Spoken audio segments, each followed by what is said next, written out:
त्याच पद्धतीने बनवलेली मेथीची भाजी खाऊन घरच्यांना खूप कंटाळा आला होता आणि मेथी पण खूप स्वस्त झाली होती. त्यामुळे बाबांना मेथीच घेऊन यायला लागली. मी विचार केला, आज मेथी कोफ्ता करी बनवावं.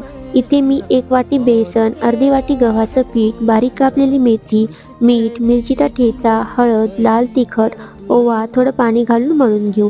हाताला थोडं तेल लावून कोफ्ते बनवून घेऊ. तेलामध्ये तळून घेऊ. त्याच कढईमध्ये थोडं तेल राहू दिलं. जिरे छान तडतडली की कांदा, लसूण, टोमॅटो परतून घेऊ. इथे मी काही मसाले घेतले जसं की हळद, लाल तिखट, काश्मीरी लाल मिर्च, गरम मसाला, किचन किंग मसाला, मीठ, धने पावडर, मसाले घालून परतून घेऊ. पाणी घालून उकळी येऊ द्यायची आहे. कोफ्ते घालू. बघा, मस्त अशी मेथी कोफ्ता करी बनून तयार आहे. व्हिडिओ आवडली असेल तर लाईक, शेअर, सबस्क्राईब. धन्यवाद.